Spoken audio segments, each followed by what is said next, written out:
Warahmatullahi wabarakatuh. Alhamdulillahi rabbil alamin. Wassalatu wassalamu ala asyrafil anbiya'i wal mursalin wa ala alihi wa ashabihi wa man tabi'ahum bi ihsanin ila yaumiddin. Amma ba'du fa ya ayyuhal muslimun taqullaha haqqa tuqatih wa la tamutunna illa wa antum muslimun.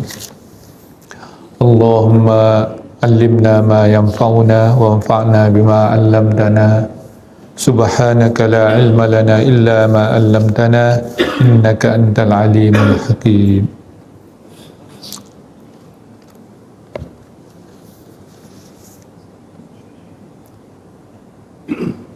Syukur kita kepada Allah Subhanahu wa taala, pada pagi ini kita dapat melanjutkan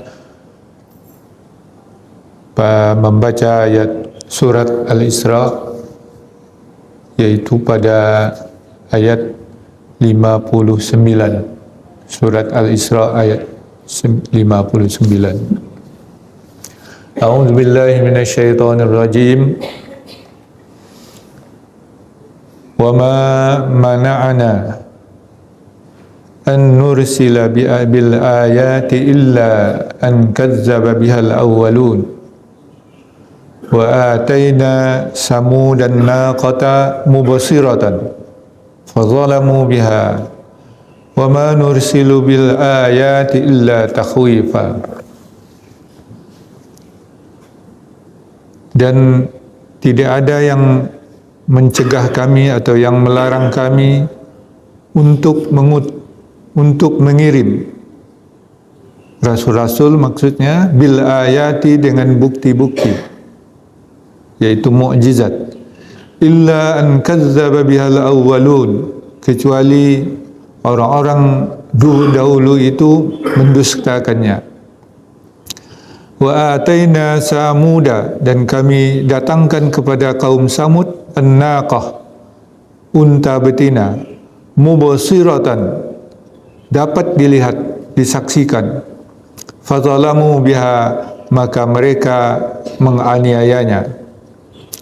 Wa ma nursilu bil ayati illa takhwifa, dan kami tidak mengirim rasul-rasul bil ayat, dengan tanda-tanda, dengan bukti-bukti, illa takhwifa, kecuali untuk menjadikan takut atau membuat takut.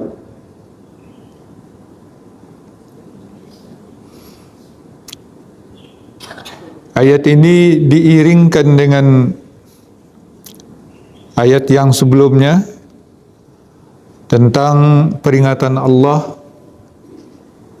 akan siksanya, azabnya terhadap kedurhakaan umat manusia yang sudah silih berganti. Ya. Ada yang dibinasakan semuanya, ada yang diberikan azab sebelum hari kiamat. Maka ayat setelah turunnya ayat itu, kaum musyrik menantang Rasulullah SAW. Nah, coba datangkan juga kepada kami, ya, seperti yang didatangkan oleh kepada kaum yang dulu itu, kepada nabi-nabi yang terdahulu itu. Beri kami bukti. Kalau Nabi Nuh bisa membuat kapal yang besar, Nabi Ibrahim bisa selamat dari api, Nabi Musa dengan tongkatnya, Nabi Daud dengan kemampuannya melunakkan besi dan menguasai angin, menguasai makhluk-makhluk. Sulaiman menguasai jin dan angin dan makhluk-makhluk. Isa alaihissalam dapat menyembuhkan penyakit-penyakit yang tidak bisa disembuhkan orang itu, bahkan bisa menghidupkan orang yang mati. Coba datangkan pula seperti itu kepada kami. Diingatkan oleh Allah Subhanahu wa taala. Kalau sudah didatangkan itu lalu kamu tidak percaya, awas. Ayat yang sebelumnya, wa in min qaryatin illa nahnu muhlikuha. Akan dibalik. Nabi Lut sudah menjanjikan nanti subuh kamu akan dibinasakan. Itu sudah diberitakan kepada Nabi Lut oleh para malaikat. Tapi mereka tak percaya. Mana dia? Jangan nunggu subuh, sekarang aja. Kaum musyrik juga begitu. Mereka menantang Rasulullah SAW untuk mendatangkan pula ayat. Kami tidak akan percaya. Setelah itu, datangkanlah azab Tuhan kamu itu, kalau kamu memang kamu benar. Maka turunlah ayat ini. Diriwayatkan dari Ibnu Abbas seperti itu, wa ma mana'ana an nursila bil ayah. Kami tidak ada yang mencegah kami untuk mengirimkan ayat tanda-tanda. Tanda-tanda, apabila dikirim tanda-tanda itu sebagai itu tanda-tanda kehancuran kalau tanda itu ditolak.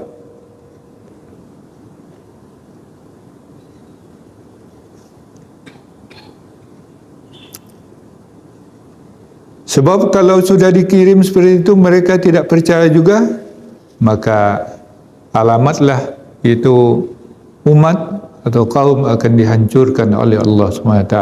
Dan itu Allah tidak mau, tidak dilakukan oleh Allah. Itu yang menjawab pertanyaan kenapa Allah menunda. Pertama, alasannya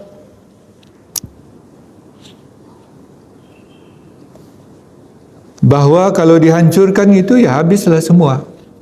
Padahal Allah sudah menyatakan di dalam Zabur seperti ayat yang sudah kita bacakan pada minggu-minggu yang lalu.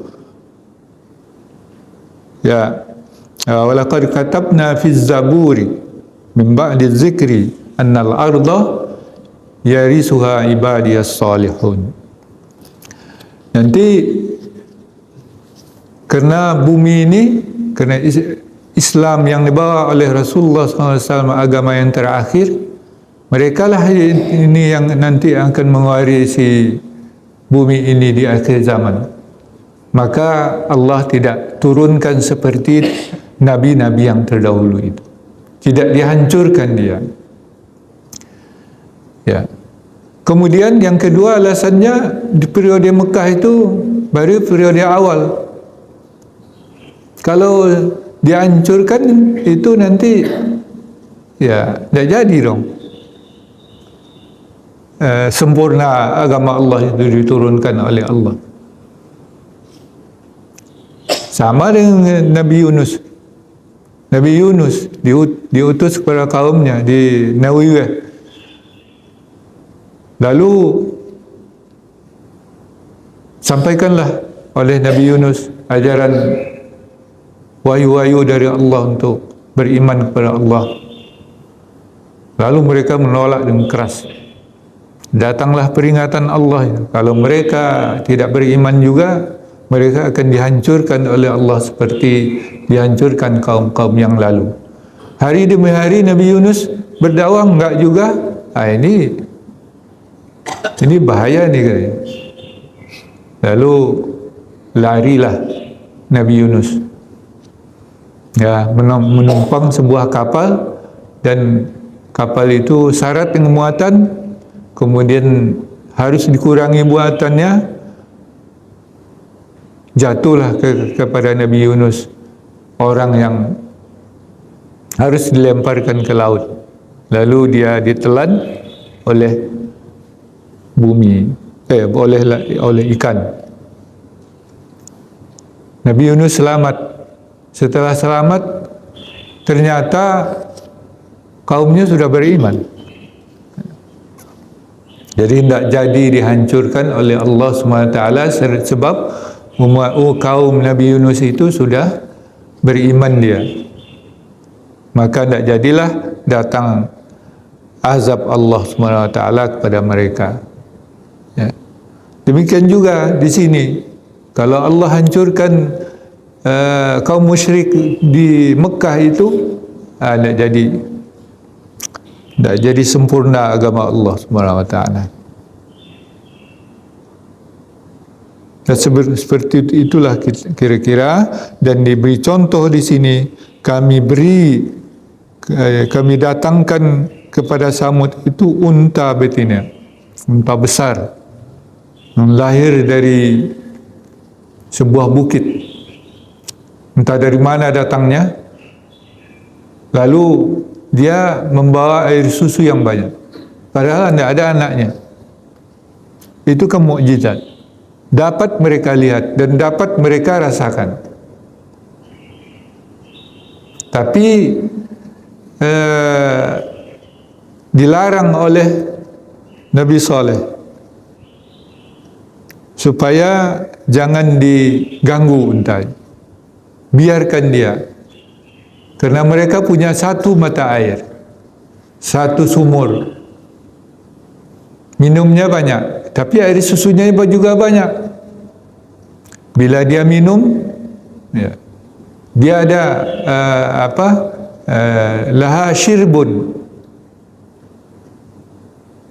walakum syirbun fi yaumin waqtin ma'lum. Dia akan minum sampai kering air sumur minumnya. Maka pada hari itu kamu boleh mengambil air susunya untuk minum. Ya. Pada hari unta itu tidak minum, kamu boleh mengambil airnya. Dan seperti itulah gantian. Tapi itu membuat mereka penasaran, apa benar ya, kalau diganggu unta ini azab Tuhan akan datang ya. Fa'aqaruha, lalu mereka siksa beramai-ramai unta itu dengan tombak sampai mati. Nampak bagi mereka itu sebuah tanda, sebuah mukjizat, sebagai bukti kebenaran Nabi mereka, tetapi mereka tidak mempercayainya. Fadzalamu biha, maka mereka menganiayanya. Sebenarnya tidak diutus tanda-tanda itu kecuali untuk membuat mereka takut. Takhwifa, bisa juga menakut-nakuti. Sudah datang tanda seperti itu, mereka juga tidak beriman. Sampai itu masih lebih ringan, kata Allah SWT ketika turun ayat ini. Kata para malaikat, itu permintaan mereka masih enteng daripada yang diminta oleh orang-orang Bani Israel kepada Musa. Mereka minta ditonggokkan Allah Ta'ala itu, baru mereka percaya. Ya. Wa iz qultum ya Musa lan nu'mina laka hatta narallaha jahratan. Wahai Musa, ketika mereka mengatakan, wahai Musa, kami tidak akan pernah percaya kepada engkau sampai kami melihat Allah itu sendiri datang kepada kami. Jahra, nampak, bisa dilihat. Fa akhadhathumus sa'iqatu wa hum yanzurun. Maka mereka langsung disambar oleh petir, mati mereka. Tapi dihidupkan kembali oleh Allah SWT. Itu tanda yang luar biasa. Tapi mereka toh juga tidak percaya. Nah, inilah yang diingatkan oleh Allah kepada kita supaya memperkuat iman kita. Dan janji Allah bahwa Islam akan mewarisi bumi ini sudah beransur-ansur buktikan ya dengan banyaknya bertambah secara signifikan pemeluk agama Islam di dunia ini, terutama di Eropah dan Amerika. Itu suatu hal yang luar biasa. Semakin tinggi fobia orang terhadap Islam, semakin tinggi juga minat orang terhadap Islam itu sendiri. Dan mari kita pelihara ya keimanan dan keislaman kita supaya bisa dan menampilkan peradaban yang diperlukan di zaman modern sekarang ini ya, supaya dakwah atau dirasakan oleh orang Islam itu sebagai rahmatan lil alamin, sebagai kasih sayang Allah kepada alam ini. Wallahu a'lam bishawab. Kalau ada yang ingin kita perdalam, persilakan.